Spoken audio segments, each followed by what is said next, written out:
হযরত বিলাল রাদিয়াল্লাহু আনহু যখন যাওয়ার সময় এসে গেছে, আজরাইল এসে বলে, ও বিলাল, আল্লাহ আপনাকে সালাম দিয়েছেন, সালাম গ্রহণ করুন। আমি আজরাইল সহ সমস্ত ফেরেশতারা আপনাকে ভালোবাসে। শুধু তা না, আমি আর একটা জিনিস আপনাকে জানাই দিতে চাই। আল্লাহ এই কথা বলেছেন যে মহান আল্লাহ রাব্বুল আলামিন আপনাকে ভালোবাসেন। হযরত বিলাল রাদিয়াল্লাহু আনহুকে মারে আর জোরে জোরে আল্লাহু আহাদ বলে। কালা বিলাল লাল হয়ে যায়। আবু বকর সিদ্দিক রাদিয়াল্লাহু আনহুর কাছে দিয়ে যায় আর দেখে বলে, বিলাল, আমাদের আল্লাহ এমন আল্লাহ, আসতে বললেও শুনে। ও বিলাল, এত জোরে বলার দরকার নাই, তোকে মারবি বেশি, তুমি আসতে বলো। হযরত বিলাল রাদিয়াল্লাহু আনহু বলেন, আর বলবো না। পরের দিন আবার তাকায় দেখে বিলাল রাদিয়াল্লাহু আনহুকে রক্তাক্ত করে মরা লাশের মতো রাস্তা দিয়ে টানে। উনি জোরে জোরে আল্লাহু আহাদ বলে। যত জোরে মারে তত জোরে আল্লাহু আহাদ বলে। হযরত আবু বকর সিদ্দিক রাদিয়াল্লাহু আনহু বলেন, বিলাল, তোমাকে না কালকে নিষেধ করলাম কইও না, তুমিও বললে বলবে না, এখন বলো কেন? আর বলবো না। এরপরের দিন হযরত বিলাল রাদিয়াল্লাহু আনহুকে আবার দেখেন তারা মারে আর তিনি জোরে জোরে আল্লাহু আহাদ বলে। হযরত আবু বকর সিদ্দিক বলেন, বিলাল, তুমি না ওয়াদা করো যে আর বলবে না, তো বলো কেন? হ্যাঁ বিলাল, আল্লাহ রাব্বুল আলামিন তুই এমন আল্লাহ, আসতে বললেও শুনে, তুমি এত জোরে বলে কেন? হযরত বিলাল রাদিয়াল্লাহু আনহু বলেন, ও আবু বকর সিদ্দিক, এতদিন পর্যন্ত আপনার কাছে আসল কথা বলি নাই, আজকে আসল কথা বলি। আপনার সাথে ওয়াদা করি, আপনি আমাদের মুরব্বী, আপনি নবী সাহাবীর মধ্যে সবচেয়ে বড় মুরব্বী। একটা কথা বললে অমান্য করতে পারি না, কিন্তু আবার কেন ওয়াদা ভঙ্গ করে জানেন? ওই বেঈমান কাফেররা তখন আমাকে ব্যত্যাঘাত করে আর আমি দূরে দূরে আল্লাহু আহাদ বলি, তখন এত মজা, এত মধুর লাগে। ওই বেঈমান কাফেরদের নির্যাতনের কষ্ট আমি বিলাল আর কার পাই না। যেই বিলালের অন্তরে আল্লাহ এত মহব্বত, ওনাকে সালাম দিবে না? হযরত বিলাল রাদিয়াল্লাহু আনহু বলেন, আজরাইল, তুমি এই মুহূর্তে আমাকে সংবাদ দিলে যে আল্লাহ রাব্বুল আলামিন আমাকে ভালোবাসেন। আমি আল্লাহ রাসূলের হাদিস শুনেছি, রাসূল বলেছেন, আল্লাহ যাদেরকে ভালোবাসেন মৃত্যুর সময় কোনো দরখাস্ত করলে ওই দরখাস্ত পুরা না হওয়া পর্যন্ত আজরাইল গায়ে হাত লাগায় না। আজরাইল, তুমি আমাকে বলছো আমি মৃত্যুর জন্য প্রস্তুতি নেওয়ার জন্য, জানো না মুসলমানকে মৃত্যুর প্রস্তুতির জন্য সময় দেওয়ার দরকার নাই। যতজন মুসলমান আছে প্রত্যেক মুসলমান 24 ঘন্টা মৃত্যুর জন্য প্রস্তুত থাকে। তবে আমার একটা কথা, ওই বেঈমান কাফের আমাকে যখন মারত তখন আমি মনে করতাম আজকে এই দিন আমার জীবনের শেষ দিন, কিন্তু আমার শাহাদত নসিবে নাই, কপালে নাই।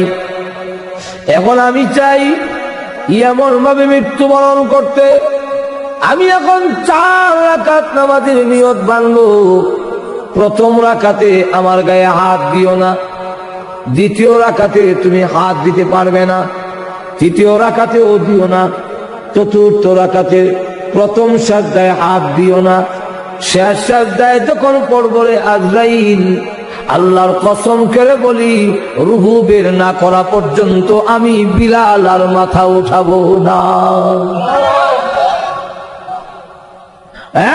আজরাইল, আমি চাই এমন ভাবে প্রতিবেদনে বিদায় হয়ে যেতে, আল্লাহ আমার মুনিব, আমি আল্লাহর গোলাম। আমাদেরকে মৃত্যুর প্রস্তুতি দেওয়ার দরকার নাই। আমি চাই সাজদা দিয়ে যাইতাম দুনিয়ার থেকে। এমনি আল্লাহ ডাক বলেন, আজরাইল রে, আমি আল্লাহ বিলালের দরখাস্ত এই মুহূর্তে মঞ্জুর করে নিয়েছি। এখন আসুন, গেল একটা। আর একটা হলো কিয়ামতের হালত দুই ভাগে বিভক্ত আছে। পৃথিবী ভাঙা, এই আছে পৃথিবী কে বানাইছেন? সব গুম জোরে কর না, সন্দেহ আছে? দু একজনের মুখ লড়ছে, চিৎকার দিয়ে বলুন কে বানাইছেন? আল্লাহ যদি বানায় থাকে তো আল্লাহ আবার ভাঙবেন কেন? মায়া লাগবে না? নূহ আলাইহিস সালাতু ওয়াস সালাম বর্ণনার পরে আল্লাহ রাব্বুল আলামিন হুকুম দিলেন, নূহ নবী কিছু মাটির ফাইতলা বানাও। আল্লাহ বানাইছি, ভাঙল, বলো মায়া লাগে। আল্লাহ এই জিনিসটা বুঝাবার জন্য মাটির পাতিলা বানাইছ, সময় দিয়েছ এবং শ্রম দিয়েছ। এতে যদি ভাঙতে মায়া লাগে, আমি তোমার বন্যা, তুমি যে বন্যা কামনা করেছো, বন্যা দিয়া প্লাবন দিয়া তাম পৃথিবী যে আমি আল্লাহ বাংলাম, আমি আল্লাহর কেমন মায়া লেগেছে। আল্লাহ ভাঙবেন কেন বলবো?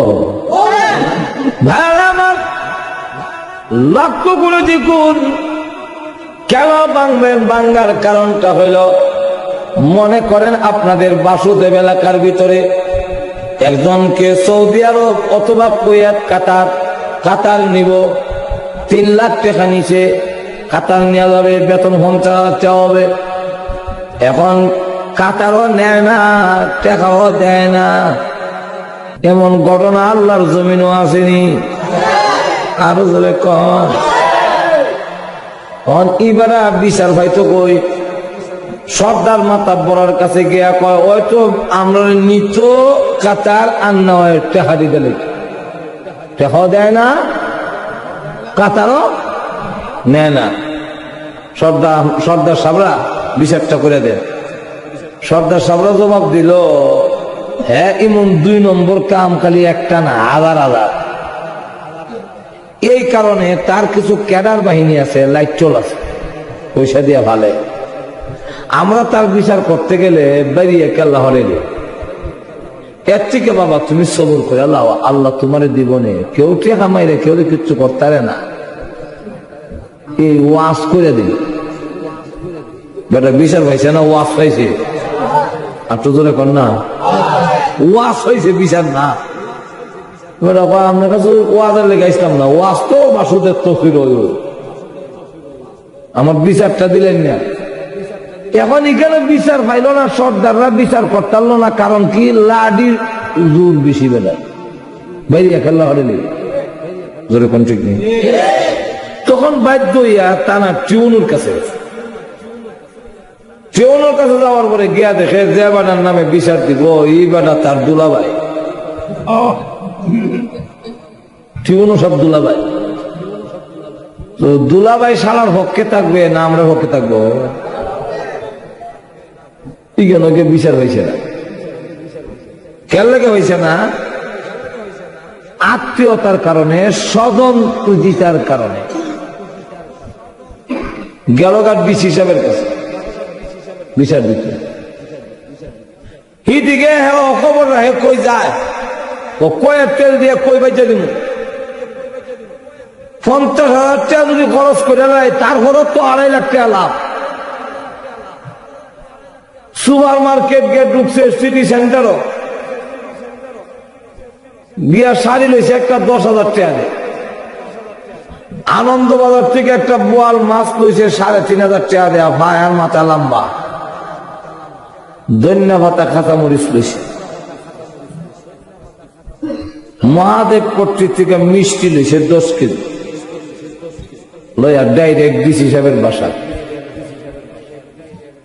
বড় লোকের বাসায় মধ্যে আবার গিয়ে যখন কলিং বেল টিপ দিছে, তো বেশি বড় লোক যারা, হেরার ঘরের ভিতরে একটা মেশিন আছে, আপনি গেইটে দাঁড়াইলো ওইখানের মধ্যে ছবি সহ উঠে। আর সাধারণ বড় লোক যারা, তারা দরজার মধ্যে ছিদ্র করে একটা ভাত তোর বয়ে রেখে, যেটা এমনি দেহে খেলা।